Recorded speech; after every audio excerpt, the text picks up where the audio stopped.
Good morning and welcome to another edition of Ask Dad. It is a little after 5 a.m. and today I will be smoking a brisket.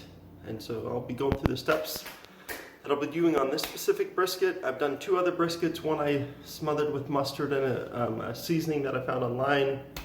The second one I did was just strictly kosher salt and coarse ground pepper. And then this one, I've taken some cayenne pepper, paprika, brown sugar, kosher salt, coarse ground pepper, and kind of made my own rub that I'll be putting on. But first thing I got to do is trim the fat, and we're going to let this thing sit for about an hour to get to room temperature before I throw it on the smoker. Enjoy. Alright, the first thing we're going to do is get this brisket out of the packaging and then trim up the fat.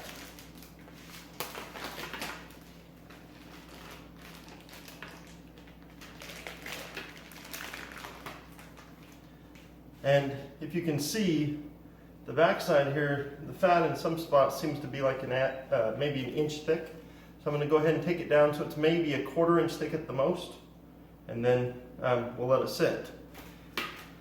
I will tell you that my last brisket, I let get to room temperature before I cut it, and it was kind of hard to get the fat off. It didn't cut off really easy and smooth, and so I read if you'll cut it while it's still refrigerator temperature, that it trims off a little easier. So that's what I'm trying today.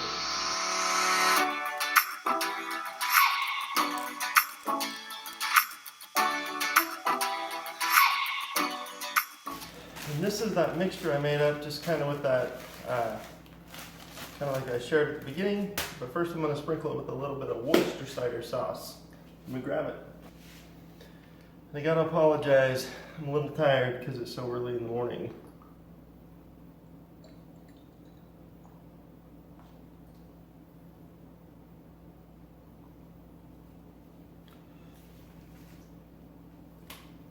A little more Worcestershire sauce.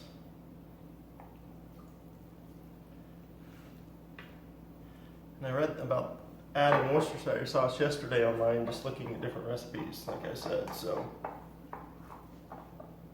all right, hands are going to get a little bit of seasoning stuck on them as I kind of rub this thing down.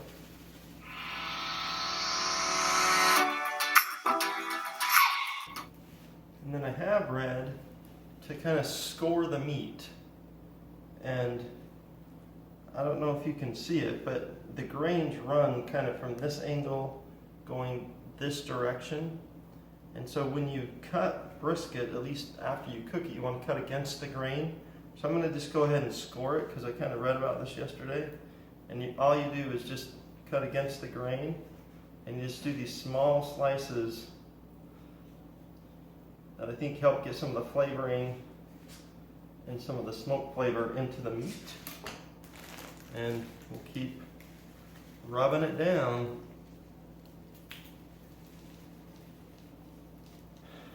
And I think we're going to call that good. Let it sit for an hour. I'm going to go ahead and cover it. And after this, we're going to be firing up the smoker in an hour and getting this thing going on the smoker. So I'm going to go ahead and uncover the meat. And you'll see it, they call it sweating a little bit with some of the seasonings you put on, but I did have Worcestershire sauce. But yeah, this looks beautiful. We're going to throw this thing on the smoker. Well, it's been an hour, so we're going to go ahead and fire up this our smoker. So let's come out into the backyard with me and do this.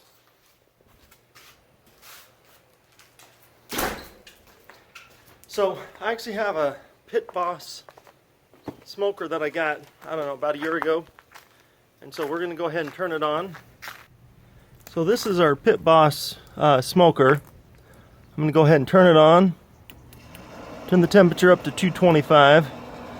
And then I prime it for, I don't know, 5 or 6 seconds. And what this does is feed some of the pellets into a little hopper on the inside. And so you'll see, this is where I have my pellets. and I have more to add, so because I'll be smoking all day. And so we'll give this thing, I don't know, 10 or 15 minutes to fire up and heat up, and we'll be smoking us some brisket. Alright, so we got the brisket on the smoker. I kind of like cooking on the left-hand side a little better. The right-hand side gets a little more hot, and so where I want to kind of slow smoke this thing for the day, I have it on the left side of my smoker. I'd love to say that it heats evenly, it doesn't, but... And then I'm going to go ahead and insert our heating probe. I have cleaned it, and I'm going to insert it into the thickest part of the meat. And that is just to keep watch on the temperature. One thing to note about brisket is there's a thing called the stall. So it'll get up to about 145 degrees and then sit there for a couple hours, and you got to let it cook through the stall. You don't open the smoker, and you check the internal temperature of the probe, and as long as the temperature reaches about 165, then I'm going to take it off, and I'll show you what we do next as we wrap it. But probably going to be on here for the next, I don't even know, 6, 7, 8 hours. And I'll be watching the temperature. Alright, so I read quite a few things on how to cook brisket, and so I've never tried this technique. You build a little boat kind of with an aluminum foil, and I've read you could put apple juice in it or beef broth. I don't have apple juice, but I have beef bouillon, and I did read that many places prefer the beef broth over the beef or the apple juice. So I'm not telling you one's better than the other. I've never tried this technique, but I did get a cup of water, and I'm going to just make up a little beef broth, and so you'll see this in the bottom of my little tinfoil boat that we wrap the brisket with. We are at the 6.5 hour mark, and if you come down here, the temperature, the internal temperature is 154, and so we could be another hour away. I want it to get up at about 165, and we will then wrap it up. And while I'm here, I'm going to just go ahead and check my hopper for pellets, and I still got quite a few, so I probably won't need to add any more today. But it is smelling delicious. I wish you were here. Alright, so our temperature finally got up to 165. It has been cooking just a little over 8 hours. And so let's go ahead and we'll bring the camera on in so you can check out the brisket as we open the door. Oh man, does that look good. And so part of the stall that I've talked about is how it sweats off some of the juices. And if you can poke into it really easily, then that's when I've heard that's past the stall. So now we're going to go ahead and wrap it in our boat. So we're going to get it on our pan. You can see what I'm calling the little boat is the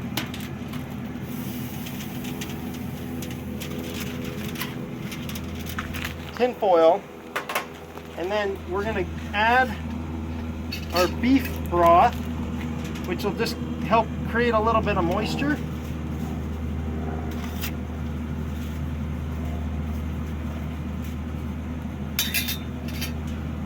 Smoke's getting in my eyes. It's not very pleasant. And so we're going to get the probe back in because we want to heat this thing up to about 195 degrees, and it may take another 2 hours or so to get that, and we're going to wrap this thing up.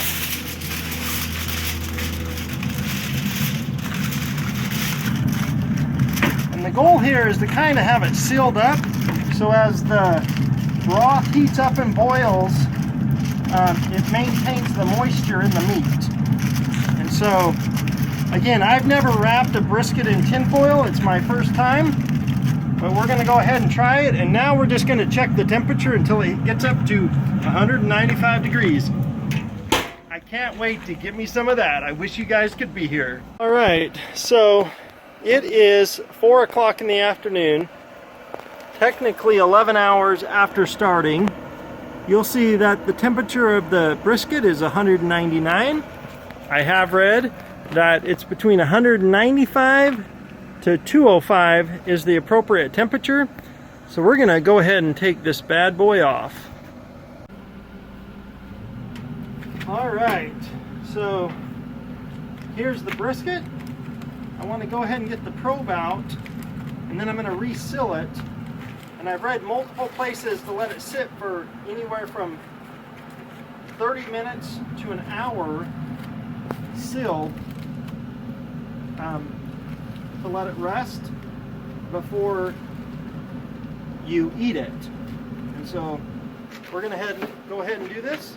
And I got a bunch of preparing to do with homemade mashed potatoes, homemade gravy, corn on the cob.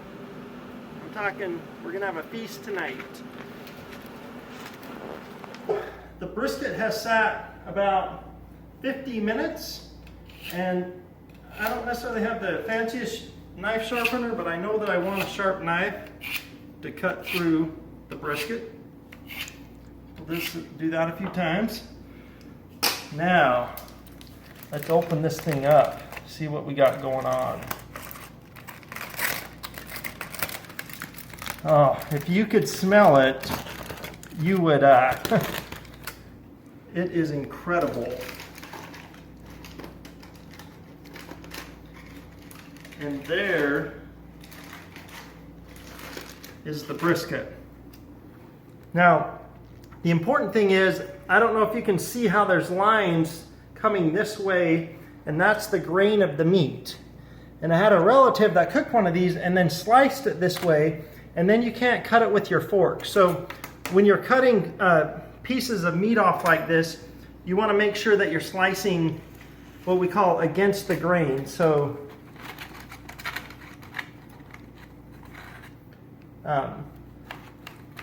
the grain's going the way the fork is, I'm cutting against the grain. And let me cut a couple pieces, and then I'll hold it up and you'll see the smoke ring around it. And I am telling you, I wish you were here, because this is going to be incredible. And so you see my smoke ring around it. It's nice and moist, and you can see how easy it just kind of tears apart. And that's when you know you have a perfect brisket. Well, I wish you were here. We're gonna chow down on some brisket and some good food tonight. And so we'll see you later. Thanks. I'm not gonna lie, we ate like kings and queens. I love smoked brisket. Well, thanks for watching another episode of Ask Dad. If you have any questions, put them in the comments below. I'll do my best to answer them with a video, and I hope you have a good day. Catch you on the next one.